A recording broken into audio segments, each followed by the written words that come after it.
unsahon ba dapat ang pag-handle sa rejection? Let's just say, dili lang na sa love, but in all aspect na sa rejection. Sige daw, be. Usabay angay buhaton kinigikan sa betterup.com. Sakit yun daw ma-reject, ingon pa.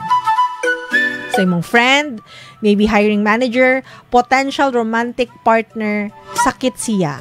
It's called rejection trauma for a reason na atong kanang agony nga imong ma-feel ang grabe kasakit. When you're experiencing hurt caused by rejection, same lang pud gyud daw na nga sama anang masamdan ka kay nag-slice ba ka diha, nagtadtad ka anang kutsilyo na. So same lang na siya no nga sakit nga mabati. Kanang kumbaga murag naay naga-activate sa imong brain ba, naga-process sa information nga okay, sakit siya, sakit ang dili kumbaga dili ma-acknowledge ang imuhang pagbati nga gipakita sa uban. So unsa ba ang dapat buhaton kung ma-reject ka?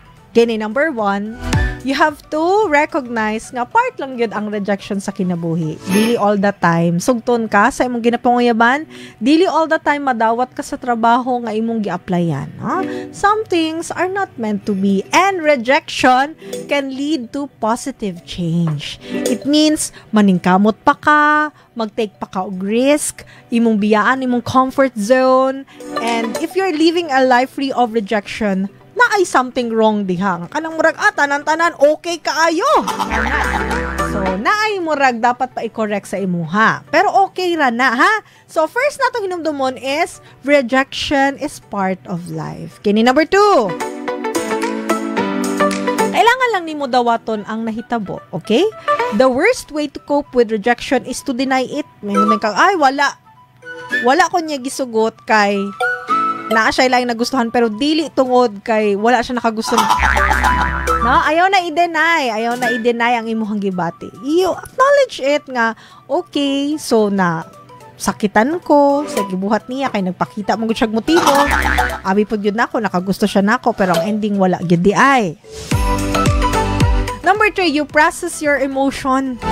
So, dapat kailangan nimo i-work out po ang imuhang emotion na dili pud ka mahimong ka ng mapanakit sa uban.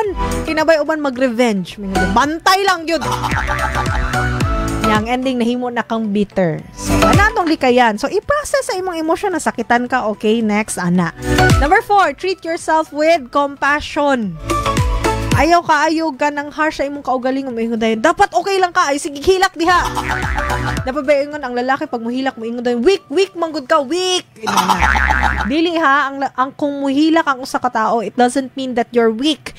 It means you are strong enough to show your emotion.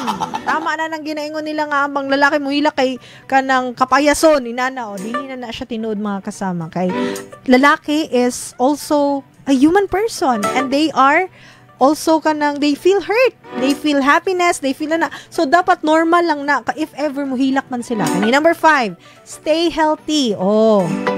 Sama tong gi-comment sa atong commenter nga dapat mag-gym ka, self-love lang sa self-care, ang pingi imong kaugalingon, ang pingi imong mental health, mag-exercise because it is true. When you kanang exercise nag-release siya og happy hormones. So at first, sakit ang ma-reject, pero taod-taod, madawat rapod na nimo. Kini number 6. Ayaw itugot nga ang rejection mo ay mag-define ka nimo, ha? Kaya ang rejection, part siya sa life, pero it doesn't mean nga, kana na ang kato si Abby, rejected always. Dili ana, okay? Part lang siya sa imuhang kinabuhi. Masing mga 1/8 lang, inana. And number 7, grow from the experience. Of course, kinahanglan gyud nga, magkat-on ka sa imuhang experiences nga of rejection or anything na imuhang nabati. Ayaw ka ng ka-feel down because naay wala ni dawat sa imuhang gugma. Makaingon din kag basin ingon ani sila tanan no, dili ana tanan. Basin wala pag yun ni abot tong para sa imuha. So ang tambag nako nimo JR, pag-ampo sa Ginoo nga tabangan kaniya nga maging okay sa imuhang naagihan karon, and at the same time tama tong I agree sa mga ginaingon sa kadaghanan no nga i-improve sa imuhang kaugalingon. Basing wala pa siya niabot kay dili pa pud siya ready. Nya dili pa pud ka ready. So mas okay man gud nang ready na ka at the same time ready na siya, ready na mong duha. Congratulations. So hulata lang naalagyod na tao nga mudawat sa imuha who would look beyond your physical appearance. And kanang mga nagaingon nga dili ka gwapo, dili ka itsuraan, ilahan ng opinion, pero do not let it define you. Because you are more than your looks. Again, dili lang ka ng imuhang physical appearance mo nang mag-define sa imuha.